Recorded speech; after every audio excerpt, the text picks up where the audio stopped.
You are listening to the Stop Binge Eating podcast with Kirsten Sarfty, episode number 357. Welcome to the Stop Binge Eating podcast. It's time for you to end your food obsession and begin feeling confident and in control around food. You are absolutely capable of eliminating binge eating from your life, and I'm going to show you how by giving you simple tools and insights that you can apply in your own life. I'm your host, Kirsten Sarfty. Now let's get to it. Hi, I would bet that most of you are familiar with stress eating, when you eat while feeling stressed. But what about after stress eating? Here's what I'm talking about. You go through a stressful time, but you don't overeat or binge at all while you're feeling stressed. But then, once it's over, that's when the overeating or binging happens. It can be really confusing to experience this because we're so used to the idea of stress eating, and stress eating makes a lot of sense. You stress eat to try and distract from the stress, or to calm, to comfort, to soothe yourself when feeling stressed. But if you're not doing that and you make it through the stress without eating, why would you do it after? That's what I'm going to talk with you about today. I've coached several of my group members on this topic, and I've seen three main things come up each time. They're putting off overeating or binge eating because they simply don't have time. They're rewarding themselves with a lot of food after the stressful time, or they're eating to get away from the stress quickly. So maybe you want to stress eat. Maybe you're thinking about it while you're going through the stress, but you're so busy, you have so much to do. Maybe you barely even have time to eat meals because you're rushing from thing to thing. And if you are skipping meals, it would make sense that once you do have time, that your brain will urge you to eat a lot to make up for all the fuel it missed out on while you were stressed. But if skipping meals isn't so much the issue, and it's just about you wanting to eat to calm yourself down, once you're not so busy anymore and the stressful time is over, now you have the chance to do what you've been thinking about doing. It's kind of like you've delayed your stress eating. I remember experiencing that with short bursts of stress while working as a server in restaurants. I was busy working. I didn't have time to take a quick break and snack, but I sure did want to. I kept thinking about it. So when I finally had the time after the rush was over, I ate all the things I'd been thinking about eating. And sometimes I would also have that I deserve it attitude. Like I just did a stressful thing, so I deserve a reward. And of course I chose food as my reward because that was my favorite reward. That's the second reason I mentioned. You eat a bunch of food as a reward after going through a stressful time. And then there's eating to calm, soothe, or comfort yourself quickly after feeling stressed. That's the reason I see come up most often. You've been feeling stressed maybe even for days or longer, and finally, whatever it was that you were going through is over, and you want to get away from the stress as quickly as possible. You want to get quick relief and calm and to stop thinking about whatever it was that was going on.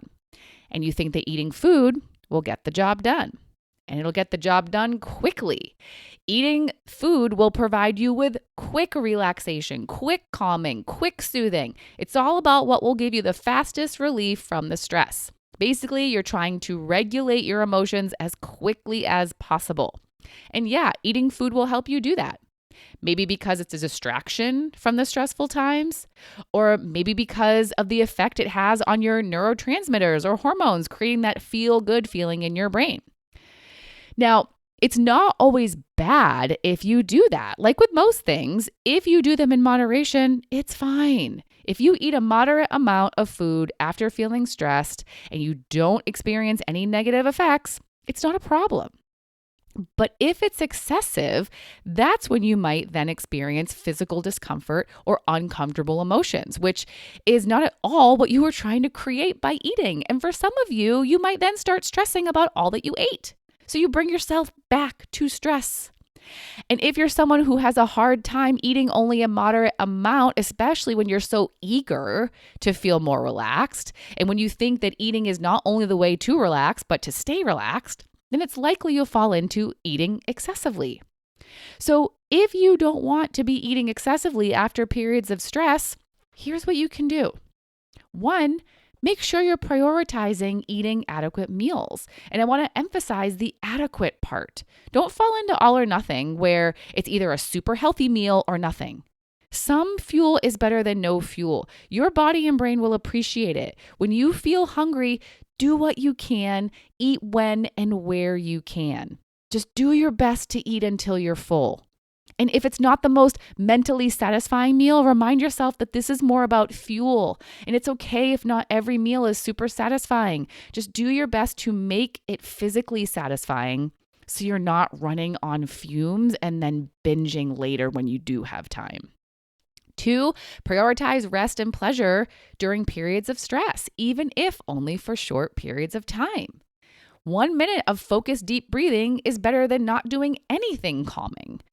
A 5-minute walk is better than no movement at all. A phone call with a friend while you're doing chores or while you're driving is better than no enjoyable connection at all. Instead of telling yourself you don't have time, do your best to make time. Don't be all or nothing about this. Something is better than nothing. Even if you don't get all the way to calm, any change in how you're feeling can help. Doing this can help you to not be planning for future relaxation and pleasure with food because you're getting bits of it now rather than waiting. 3, reward yourself with things that will be relaxing or pleasurable, whichever you're looking for, that aren't going to possibly cause you to feel worse afterward. You can reward yourself with some alone time, with reading a book you're enjoying or have been looking forward to, a massage, a walk in your favorite place or somewhere new, a yoga class, spending time with a friend, engaging in your favorite hobby, watching your favorite show. There are so many options beyond eating a lot of food. And 4, allow yourself to relax and calm down naturally. You don't have to rush it. It will happen, and probably more quickly than you think it will. It may not happen as quickly as when you're eating food, but it actually might not take that much longer. So don't give up on your brain and body. They want to be calm and relaxed as much as you do. Give yourself the chance to transition. This reminds me of all the times when I felt tired during the day, and when I lay down to take a nap, my head is buzzing. I can feel buzzing in my head, and I have all these thoughts, and I question whether or not I'll be able to fall asleep, even though I'm so tired. But I don't give up. That's the key. I don't quit on trying to nap, and I don't eat food to help me nap. I allow myself to lay there, eyes closed, and sometimes I count. I use counting as a form of meditation to help me calm my thoughts for sleep. The counting becomes my focus and my anchor. So if my mind wanders to other thoughts, I bring myself back to the counting. I might also just focus on my breath in the same way. And at some point, I notice that I'm no longer feeling the buzzing or having so many thoughts. And then I'm relaxed and I fall asleep. It's very similar when you're just trying to decompress from stress.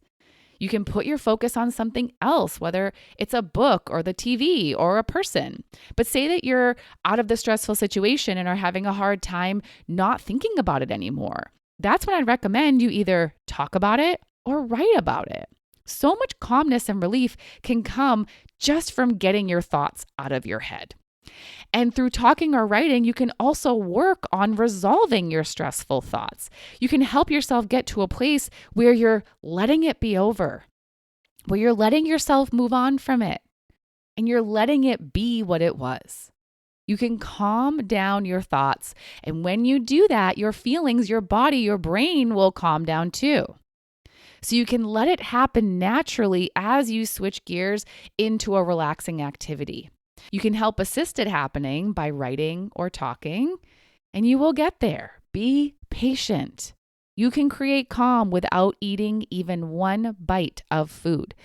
So give these tips a try. You have everything you need to calm down after periods of stress. You don't need food. And you can find rewards that will leave you feeling good, not uncomfortable. And you can do your best to make time for adequate meals, rest, and pleasure while you're in stressful times. Binging doesn't have to be the norm for you after stressful times. Know what the reason is for why you usually do it and work on what I talked about today to prevent it from happening. You can do it. All right. Allow yourself to transition into relaxation rather than forcing it. And I will talk to you next time. Bye-bye. Thank you for listening to the Stop Binge Eating podcast. If you like what you heard today and you want more, go to coachkir.com/free. That's COACHKIR.com/free to get some awesome free stuff to help you stop binge eating.